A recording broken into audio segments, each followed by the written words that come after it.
Hello everyone. In this PPT, we will be discussing about Unit 1, that is Introduction to Mechatronics System, from the subject Mechatronics.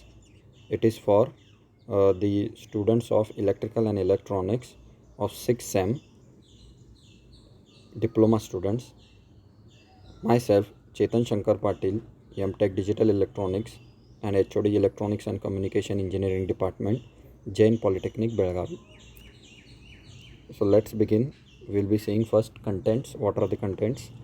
Definition, scope and evolution of mechatronics, then advantages and disadvantages of mechatronics, then components of mechatronic system, then block diagram of measurement system, then applications of measurement system, then control system, that is open and closed loop system, then comparison between open loop and closed loop system, then digital closed loop control system, then block diagram of adaptive control system, and then last we will be seeing forms of adaptive control system.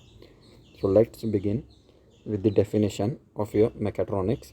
So mechatronics is nothing but it is the combination of mechanical system, electronics, electrical and computer system combined together to form a single system, that is called as the mechatronics system. Okay, then what is the scope of the mechatronics system? So here the scope for the mechatronic system is nothing but to get success in the industry, in manufacturing, selling goods in a world market increasingly depends on an ability to integrate electronics and computing technologies into a wide range of products and processes. So we sh- we are making this all this into one, means we are introducing electronics in a mechanical. Okay, so the main scope it is for better design of the products, then to get better process planning, then reliable and quality oriented manufacturing and intelligent process control. The next one, evolution. So evolution levels of mechatronics are primary level, that is called as the first level, then secondary level, it is secondary level of mechatronics, it is the second, then tertiary level of mechatronics, that is third, and quaternary level of mechatronics, that is fourth. In primary level of mechatronics, here the input output devices were such as sensors, actuators, and the here electrically controlled fluid valves and relays, they were the examples of the primary level of mechatronics. The next one, in secondary level of mechatronics, it was having microelectronics into electrical control devices. Sometimes these products are standalone ones, example like cassette player. The next territory level of mechatronics, that is the third level of mechatronics, it incorporated advanced feedback system functions into control strategy, thereby enhancing the quality. So here the examples for this were industrial robots, hard disks, CD drives, automatic washing machines. These were the examples. The next quaternary level, that is fourth. The fourth level incorporated intelligent control in the mechatronic system. The level attempts to improve the smartness. So it would take some decision by itself. Okay, like fault detection, then isolation capability system, then artificial neural network, then physiologic. Okay, the next we'll be seeing about the advantages. What are the advantages? They are the products produced are cost effective and they are very good quality. They are flexible, then the greater extent of machine utilization we can do over here, then greater productivity is here, then if we proper maintenance is taken, then it will be of high life. The next, the integration of the sensor and control system in a complex system reduces the capital expenses. What are the disadvantages? The initial cost is high over here. Then here the person should be having the knowledge of this thing, so he should be having the experience in this, then only he can work. So he should learn this thing before working on this. Then next, it is expensive to incorporate mechatronics approaches to existing and old system, means whatever the old systems are there, we can't use the mechatronics in that, it is little bit difficult. The next, specific problem of various systems will have to be addressed separately and properly. The next one we will be seeing about the components of mechatronics. So what are the components of mechatronics? First one is actuators. Actuators are nothing but your solenoid, voice coil, DC motors, then servo motors, stepper motors, hydraulic, pneumatics, etc. Okay, the next one is the sensors. You can see over there. Then sensors are what?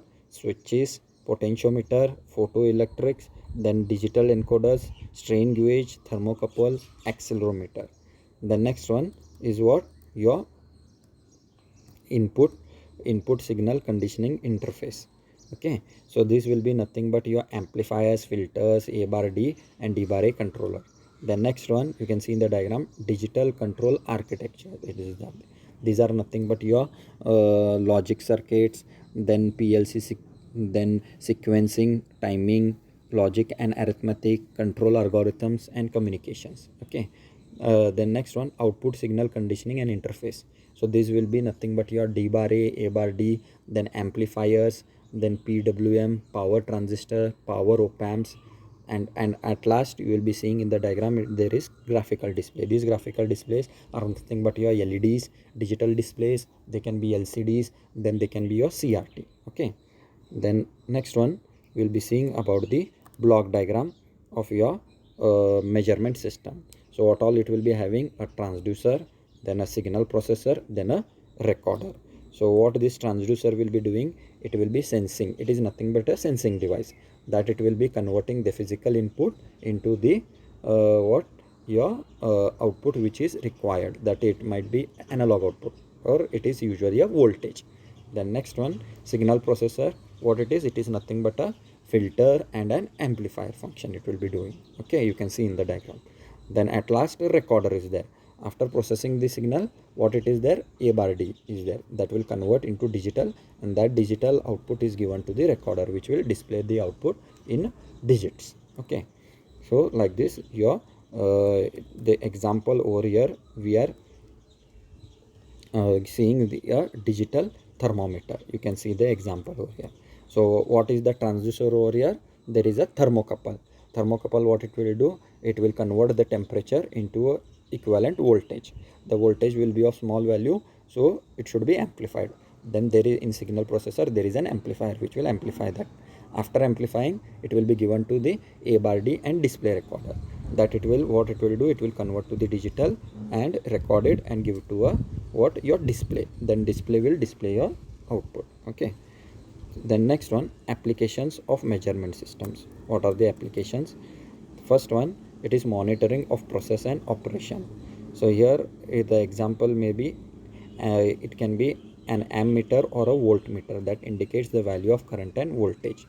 Then water and electric energy meters. Okay, at homes they will be there. Then the next one example for that is nothing but next one is your control of process and operations. Okay, so here examples, it will be your refrigeration system. So there will be a thermostatic control, means according to the temperature it will be changing the temperature inside it. Okay, the next one is what? Experimental engineering analysis. Here it can be determination of system parameters, variable and performance, then testing and validity of theoretical predictions. Okay, the next one we will be seeing about the control system, that is open and closed loop system. First one we will be seeing what is this control system. It is nothing but it is the arrangement of the physical components that it will be connected to in such a manner so that it can be controlled. Means control system, what it will do? It will control all the activities in the system. Okay, the next one, block diagram of your open loop control system we will be seeing. So you can see over there the block diagram of open loop control system. What is there? There is nothing but it is divided into two parts, that is controller and control process. So open loop control system, what it is? It is nothing but there is in this open loop control system directly whatever the input is there, that only it will be processed. There is no feedback. Okay, in this. So you can see over there an input signal or command is applied to the controller whose output acts as an actuating signal.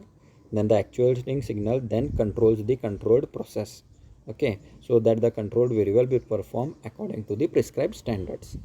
Okay, so like that it will be working. The next one, closed loop control system. So here in closed loop control system, what it is there, you can see.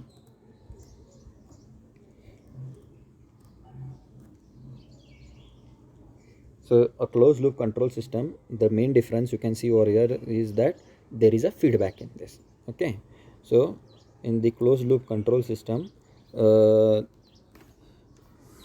you can see over there,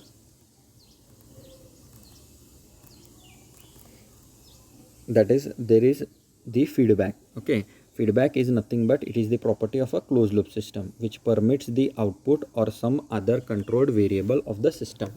Okay, so same thing will be there, only what there will be a feedback, means what it will do, the input and feedback both they are compared, and after comparing it, the output that it will be given to the controller. Okay, so you can see over there in the diagram, the reference input sets the desired idling speed.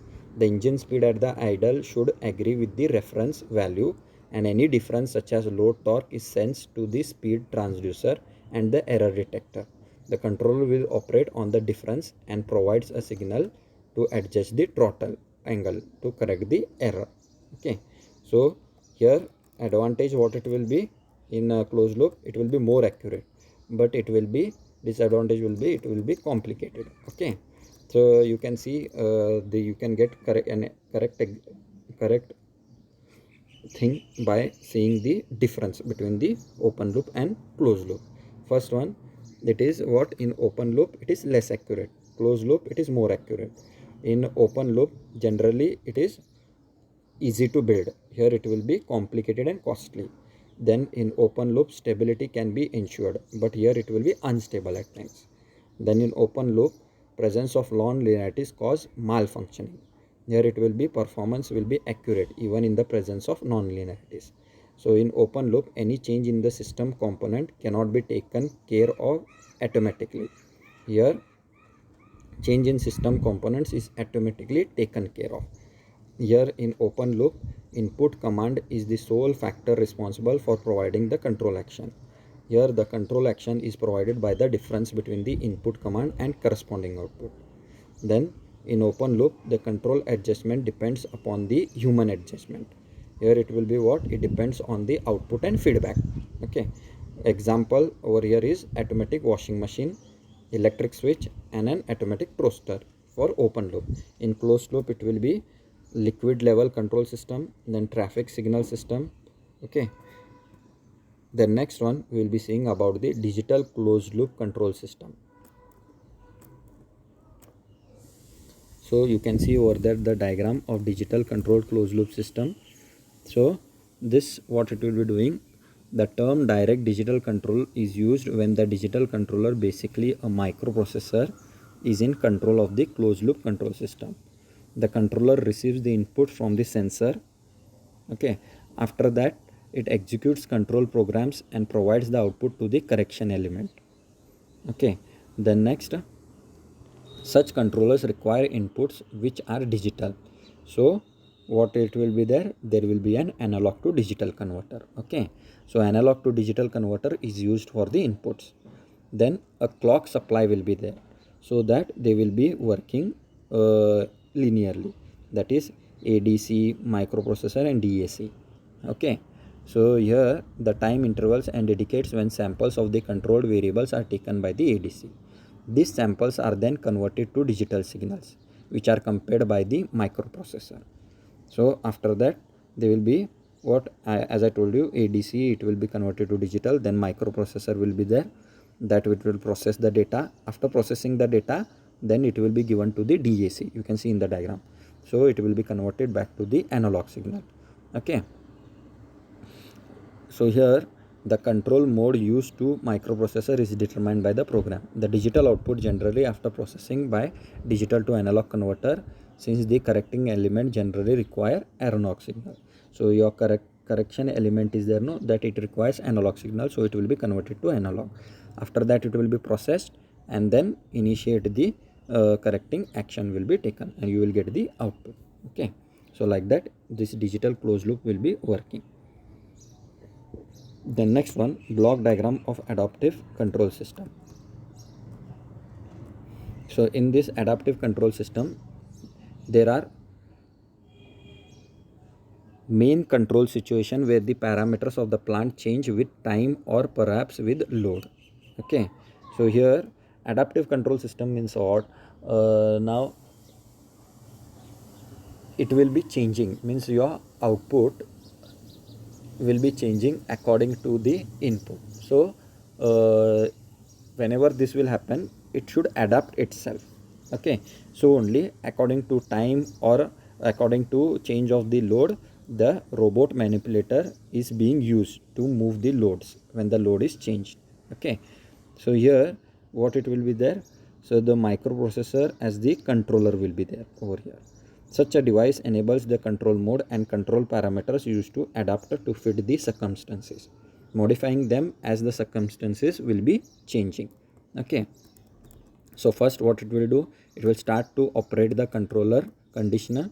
Then next, the desired performance is continuously compared with the actual system performance.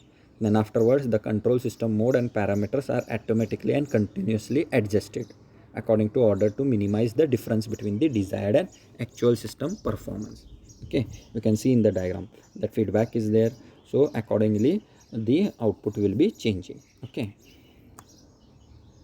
then next, forms of adaptive control system. There are three forms, that is gain scheduled control, then self-tuning and model reference adaptive system. So first one is what? Gain scheduled control system. So with gain scheduled control, as it is sometimes referred to as pre-programmed or adaptive control, preset changes in the parameter of the controller are made on the basis of some auxiliary measurements of some process variable. Okay, so for example, for a control system used to control the position of some load, the system parameters could be worked out for a number of different load values according to the table. Then the load cell might then be used to measure the actual load and give a signal to the controller indicates a mass value, which is then used by the controller in the select appropriate parameter. Okay, so you can see over there in the diagram what it will be there. It will measure the output, it will see the load, and it will give the to the input. Then it will be what it will be doing, it will be comparing and given to the controller. The controller also will be getting what? The output. So adjustments it will be doing. According to the adjustment, then that or the gain will be obtained. Okay, so a disadvantage of this system is that the control parameters have to be determined for many operating conditions over here. Okay, an advantage however is that the change in the parameters can be made quickly. So whatever the changes will be there, it can be made quickly because the feedback is provided and adjusted. Okay, the next one is self-tuning. Self-tuning means what? Continuously it will be tuning itself by its own, means it will be adjusting itself by its own, means it will be taking the feedback and it will be adjusting. Okay, you can see over there in the diagram. So feedback is given and adjustment feedback is also given to the controller. Okay, self-tuning is often found in commercial PID controller, generally then being referred to as auto tuning. Okay, so when the operator presses a button, the controller ejects a small disturbance into the system. Then this response is compared to the desired response and the control parameter are adjusted. Okay, it is modified by the rule of Ziegler-Nichols rule. Okay, to bring the actual response closer to the desired response. The next one is that self-tuning. This is the diagram for self-tuning. As I had explained you what it will be doing, it will be adjusting by its own. Okay, so you can see over there the feedback is there, adjustment it is given to the controller and accordingly it will be adjusted. Okay, the next one is model reference adaptive system. So here in model reference adaptive system, what it will be there, here the set value it will be used as an input to both the actual and the model system, and the difference between the actual output and the output from the model, means the feedback measurement, then the actual, it will be what? It will be comparing it. Okay, The difference is then the signals is then used to adjust the parameters of the controller so that it will minimize the difference. So the figure below illustrates that thing. Okay, you can see what will happen. The output, it will be given, and the model reference, it will be compared, and it will be given to the controller. Again in the controller, the output, again it will be given, corrected one. It will, the adjustments will be given to the control. That controller will, according to that adjustment, it will be given to the correction. Then the correction will correct it and give to the process. After processing it, you will get the output. So by this, it will be minimizing the differences. Okay, so by this we will be completing the first unit of your mechatronics. Thank you.